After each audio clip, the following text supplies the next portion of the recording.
Hi, it's Jeff Halpin, the Big Game Hunter, and this is Career Coach Office Hours.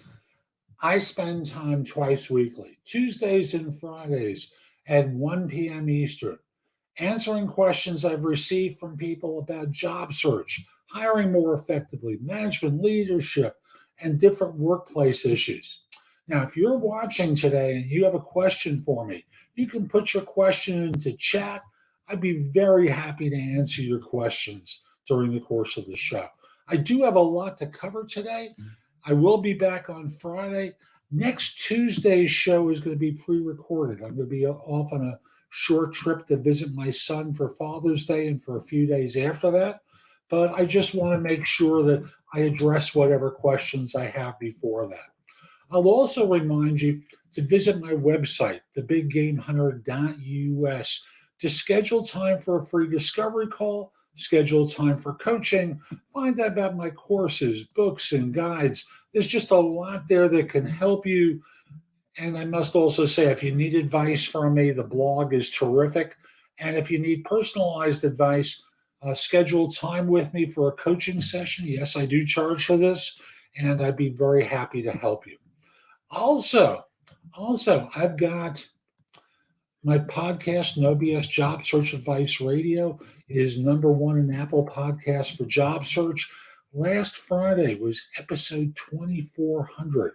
I believe I'm 3-1 on any other job search podcast in Apple Podcasts. It's also available as a video podcast on Spotify. Again, in audio and Amazon Music, Google Play, pretty much any place you'd listen to a show. And you can also subscribe to jobsearchtv.com on YouTube. It is terrific. You can also watch on your big screen set as an app on Amazon. It tends to have fewer episodes there because I just started later on the app. So it has more and more current stuff, probably about 2,000 videos at this point available to you there. Not exactly trivial. The YouTube channel, on the other hand, has 7,000. So if you go to jobsearchtv.com and subscribe to the channel, there's a lot that you will get from that. Now, as I said, I've got a lot of questions ahead. I'm not going to be putting them into chat today just because it distracts me a little bit. So indulge me here. Question number one. Is it advisable to visit a company's office after interviews without an invitation? My short answer is no. Let me explain why. I believe that when you visit an office, you're looking for the attention of people there. Now, if you're in a modern US office, you're not going to get into the building at any of the major firms that do this because they all have security. So if security calls up to say, hey, we have so-and-so downstairs who wants to come up, now you're interrupting people. It annoys them. I know I would have drop-ins when I did recruiting. We were not in a major office building. We were not a major firm. We had 40 or 50 people there, not major in scope. And if someone was stopping by to see me out of the blue, it was interrupting my day. I may have been on with people. I may have had interviews. I may have been trying to schedule people. I got annoyed. And I would very simply walk out front and say, I can't talk with you right now. And the floor was sealed, so they couldn't see. I was very polite, of course, but it was an intrusion if someone could actually get into the building. So I'll just simply say, no, it's not a good idea. What do you hope to discover? You're going to discover people are loud or they're soft. They're annoyed with one another or they're not. Just like any other office workplace. There's nothing you're really going to pick up from the visit, but you can hurt yourself in the process. So I don't encourage that. I frankly would discourage it. Question number two. How do I ask about the salary after an interview? Well, when they start wanting to court you after the interview, well, let me back up for a second. I keep saying that negotiation starts during the first screening call. where they ask you how much you're looking for, or if you're in certain parts of the country where it's still legal to ask what your current salary is and what you're looking for. You know, that's part of their negotiation process, is to find out that data.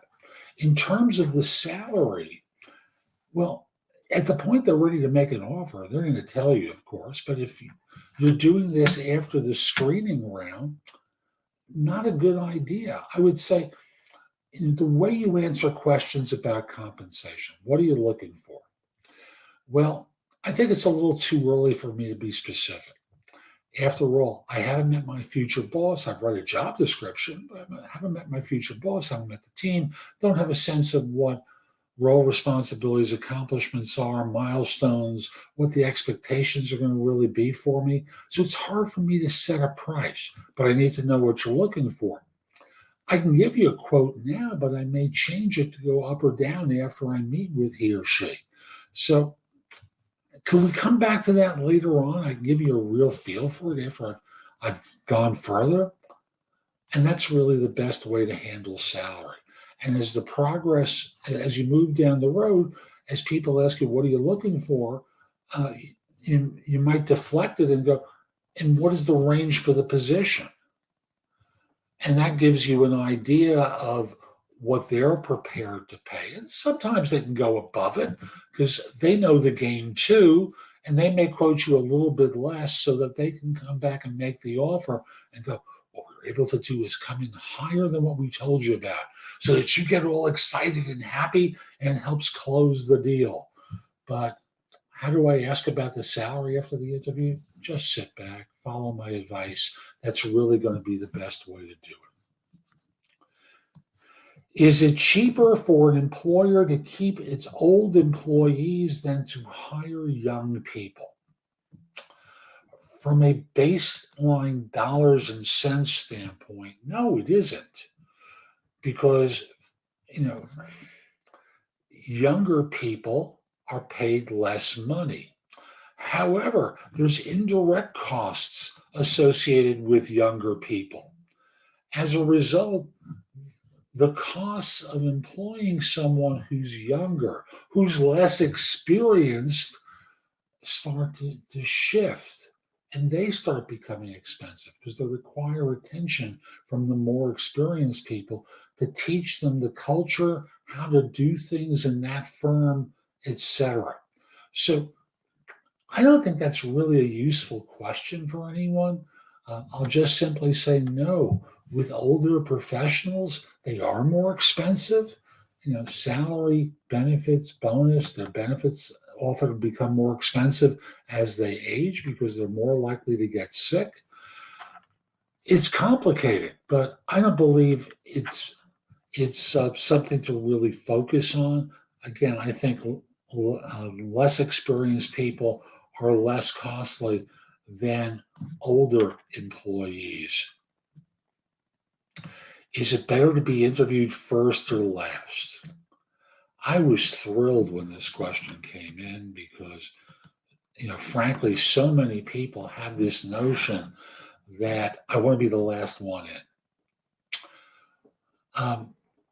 And some people would actually prefer the opening slot because you set the benchmark, you set, the baseline for which everyone else is judged. So I think there's a place in the middle between the two that allows you to allow someone else to set the marker for you to finish, to stand out.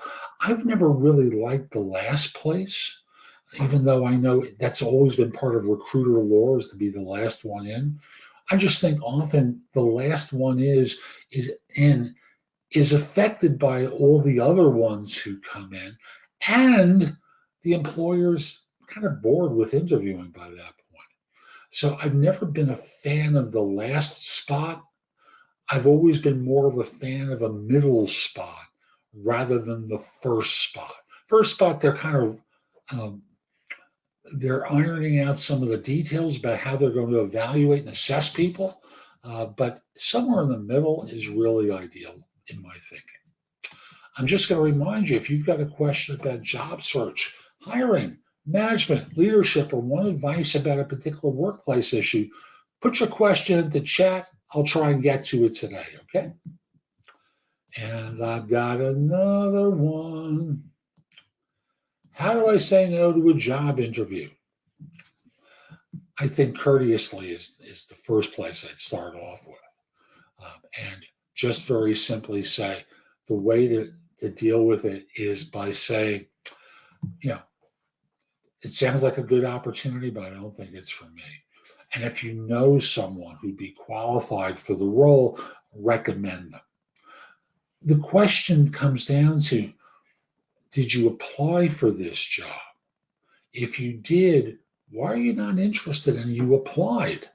After all, the idea is you only apply for jobs that you're qualified, interested, and available for. So if you're not interested, why did you apply in the first place? Now, if you're being recruited, that is, there's a cold email or cold call or text that came in saying, I've got a great opportunity with a terrific team of people. I'd love to talk with you about it. That's different. Then you can say, I'm not looking to make a change right now, but why? It's such a good opportunity. I'm really quite happy where I am. They've been treating me great. And if I know someone, I'd be happy to get to you. And if you do know someone, by all means, refer them. If you don't, just very simply say, not for me, not my time, good luck. But. And then you can hang up. You don't have to be rude about it, but just simply say, I've answered the question. I'm not interested. Do you want me to go on the interview and not show up? Do you want that to happen? Because you're trying to bully me into doing this? So that's the way to say no. If it's a job you applied to, you can tell them, I'm close to something else right now. It doesn't seem wise of me to start a process. If you applied and you're not interested, and I have to ask you, why did you apply? And if you're being recruited, just be polite and courteous and say, I'm not interested in this position. It sounds fine, but I'm happy where I am and they're treating me great. Really very simple. I'm just going to remind you, if you've got a question, put it into chat. I'd be very happy to answer it. My interview went really amazing.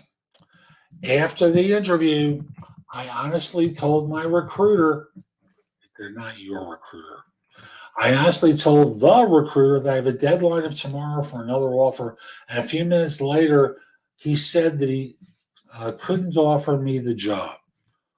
Why was I rejected? Easy. They can't meet your timeline. That's the reason. They can't meet your timeline. You're getting an offer tomorrow. They may have 5 more interviews they want to schedule you for. They're not going to follow up that fast. So just recognize that they're just trying to be respectful of you and your situation.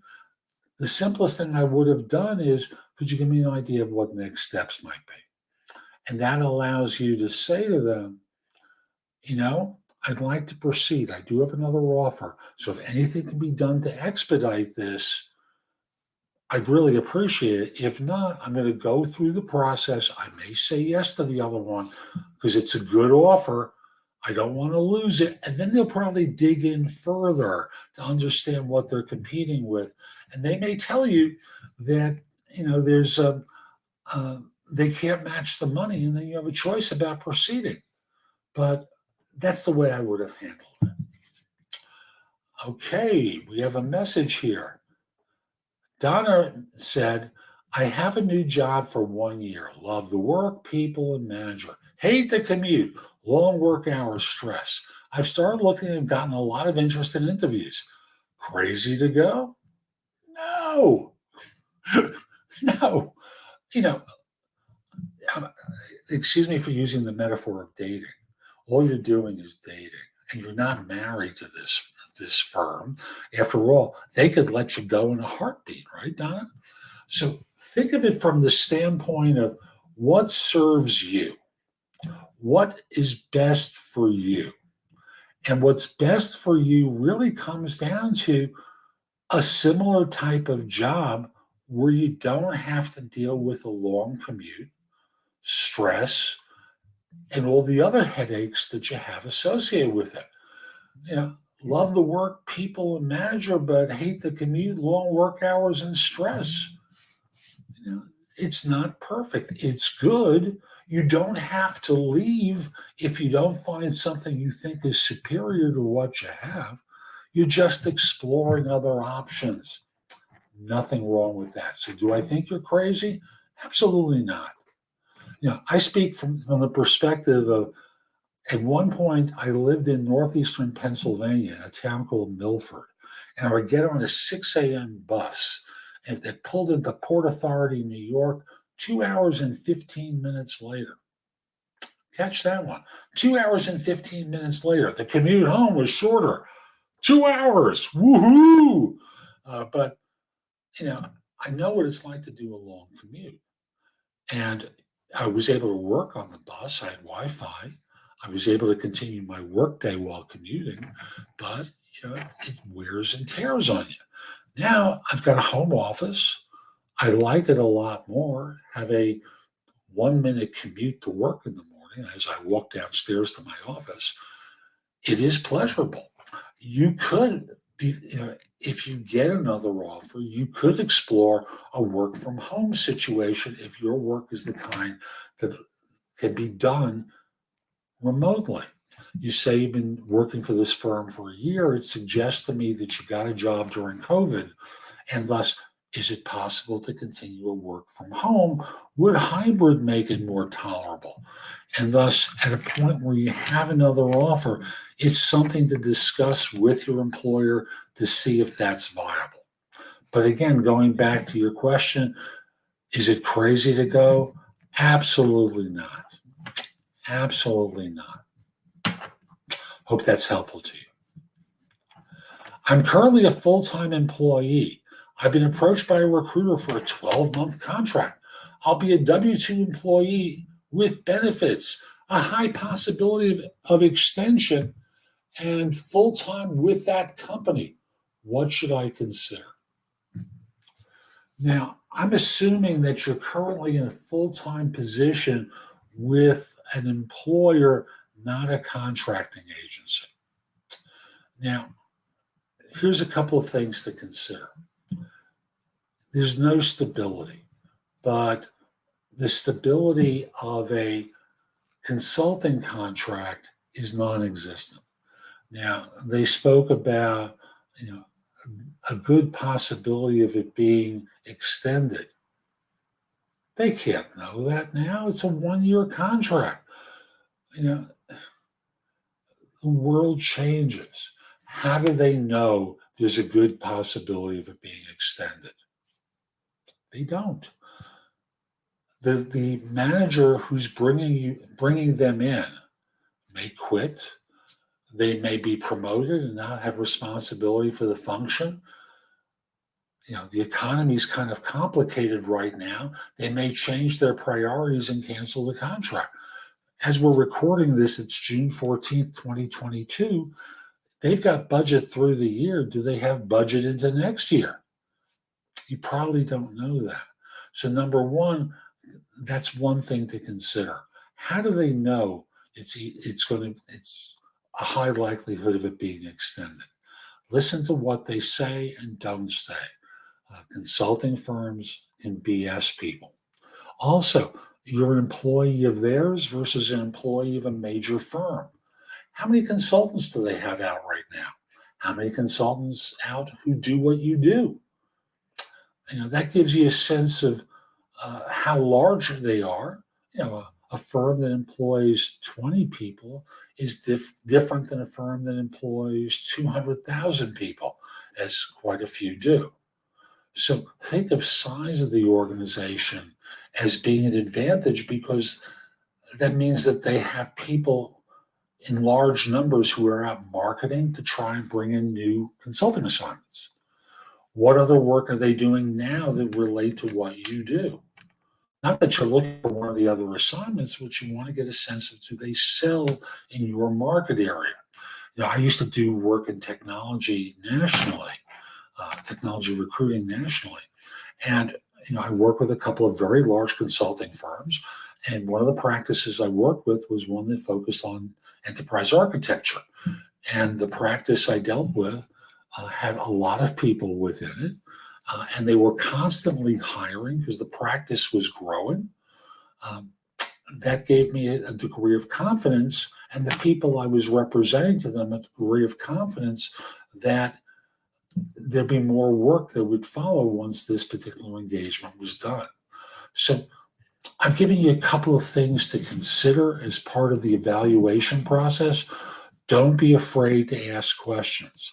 And if they've pushed back on your questions, there's a message in that. They're trying to intimidate you by bullying you, get you to back down. Don't fall for it. Don't fall for it. And I must also say, if you're open to a contract and you've never worked under one before, talk to people who are working as consultants for what it's like. Do an informational conversation with a couple of them where you just talk about what it's like to be an employee consultant, because I suspect you don't know that either. Okay? How best can you show leadership skills in an interview?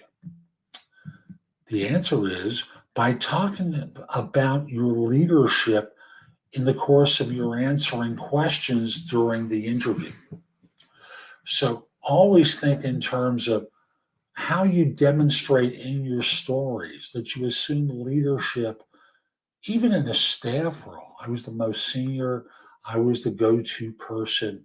You use language like that to demonstrate that you were the person who was front and center, because that shows leadership to people. So that's the simplest way to do it. Okay. Just going to remind you, if you have questions about job search, hiring, management, leadership, or want advice about a workplace issue, put your question in the chat. I'd be very happy to answer it. Also going to remind you that my website, thebiggamehunter.us, you can schedule time for a free discovery call, schedule time for coaching, find out about my courses, books, and guides, search the blog. There's over 12,000 posts there that can help you in a variety of different ways. Also, subscribe to jobsearchtv.com on YouTube, download it as an app on Amazon, and watch me on your big screen set as well. And subscribe to No BS Job Search Advice Radio in Apple Podcasts, Spotify, Apple Music, Google Play, wherever you listen to stuff. Okay. Let's go to the next question. When applying for a job, why do employers / recruiters ask what you would like to be paid, and how do I answer this? I think I addressed this question earlier, but let me do it again here in case you missed it. The reason they ask is they're trying to figure out whether or not you're in budget. After all, when you go to the store and you take a look at something to buy, they've got a price list there, right? You're not going to go to the register with something and only find out there that it's more expensive than what you're prepared to pay. Same thing with cars, same thing with hiring someone. They want to know whether you're in budget with your expectations. After that, they'll try and persuade you to consider less, but you don't have to do that. How do I answer this? If it's being asked during the screening round, you answer, as I mentioned earlier, you kind of defer and deflect. I don't know enough to really give you an adequate price. After all, I've read a job ad, or you recruited me for this job and you gave me about 3 sentences of information. And, I haven't spoken to my to the hiring manager I'd be reporting to, haven't met with the team, don't have a real sense of the role, responsibilities, and expectations. It's a lot I don't know in order to price this adequately. So could we talk about that later? That's always the best way to answer it. And if they press you for a price, you have to respond by saying, look, I can give you a number now, but after I talk with them, I may ask for more or less. So Again, let's talk about that a little bit later, and I'd be very happy to answer it, okay? And that's really the best way to approach it. If I applied for a position and my recruiter, they are not your recruiter, you're not paying them anything, also applied for the same position on my behalf, does it look bad? Should I withdraw or ask my recruiter to withdraw? To answer the second question, don't do anything. The company is going to make a decision as to who to treat the referral as having come from. They may tell the other recruiter that, or they may tell the recruiter who represented you to them that they received your resume directly and they're not going to honor that referral. You don't have to ask them to withdraw anything. If anything, that looks weird. It's going to open you up to an argument with them. And if the company picks you, you can always respond by saying, I didn't know this is where you were to submit my resume at the time.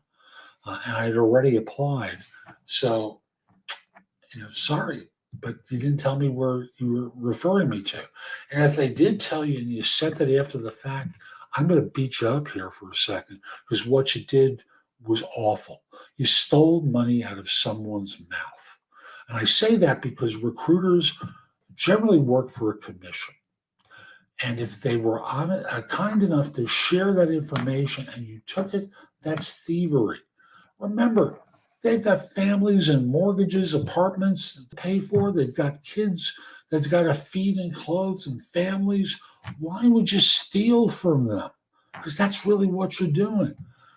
$100,000 person at a minimum. It's a $20,000 fee. More likely 25 or 30.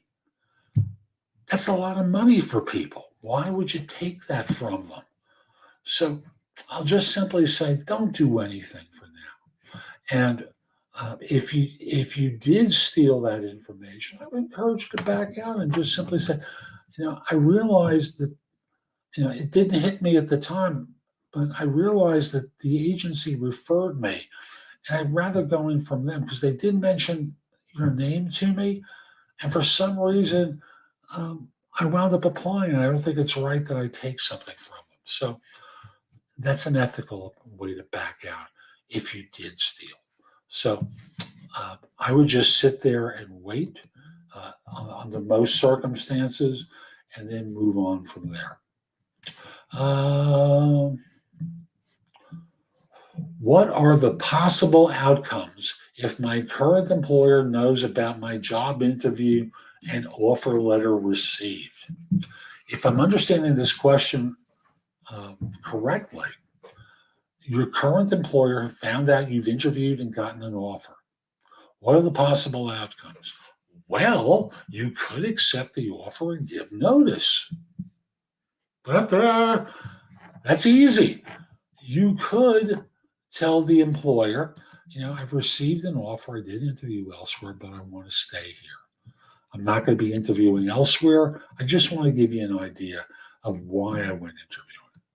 And don't be a jerk and tell them how much you hate the work, hate them, or any other immature answer that might come to mind. Be mature about this. Be smart about this.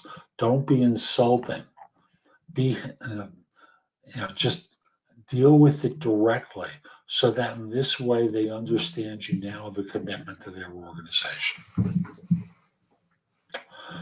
Does working through a recruiter have a better chance at an interview than applying directly? Sometimes, and sometimes not. So recruiters have relationships with employers. The employer gave them a job to work on. That implies that there's a professional relationship they have. I know for myself, there were a lot of clients I did a lot of work for a lot of years, had a lot of success with.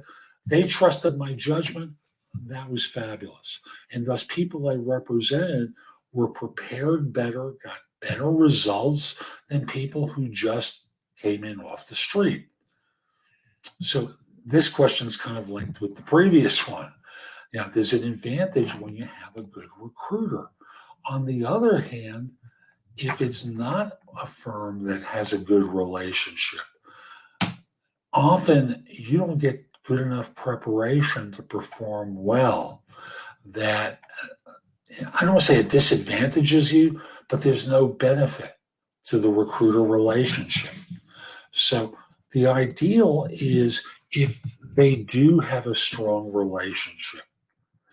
Thus, what you're able to do is use the information that they give you in order to be better prepared for interviews, perform better, and get offers.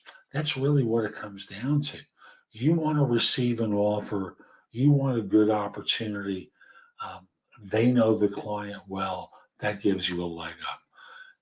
If they have an ordinary relationship where they're like a commodity provider, by that I don't mean you're the commodity, but they're just ordinary to this firm, there's no great benefit other than they scheduled an interview and they're going to handle like a valet. They're going to handle the scheduling and rescheduling and give you little tidbits of information, but nothing that's really substantial.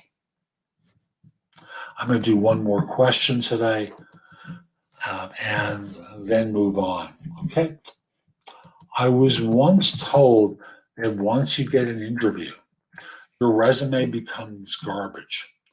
Do hiring managers make hiring decisions solely based on the interviews or a combination of the resume and the interview? Well, it's like dating. I keep coming back to dating as a metaphor because it's really a great way to compare it. You don't get a date unless they have an idea that they'd be interested in you. In olden days, they might see a picture. Today, they see a picture on a phone or whatever device you're seeing them on, whichever app it is. They're reading a little bit about you. Well, resumes are like reading something about you without having to see a picture of you. And thus, that gets you the opportunity to be asked out on a date, scheduled for an interview. But ultimately, it's what they learn about you in the interview that helps them make the decision whether or not to hire you. And thus, if you're in a situation, you asked, is it based upon the resume or the interview that they make the decision? The ultimate decision comes from the interview. But being asked on the date comes from the resume. Okay. So I hope you found today's show helpful. I'll be back on Friday. Next Tuesday will be a pre-recorded show. Again, Tuesdays and Fridays at 1 p.m. Eastern, I do Career Coach office hours. Send your questions to me in advance at my LinkedIn page, which is at The Big Game Hunter.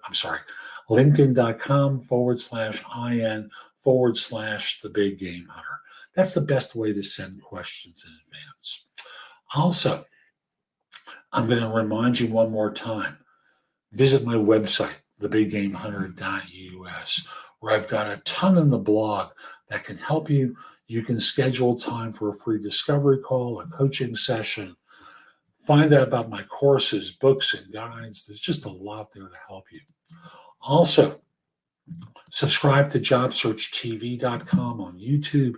Download the app on Amazon. Subscribe to No BS Job Search Advice Radio and Apple Podcasts, Spotify, Google Play, Amazon Music, wherever you listen or watch podcasts. Subscribe.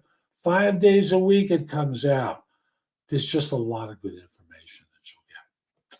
Have a terrific day, and most importantly, be great. Take care.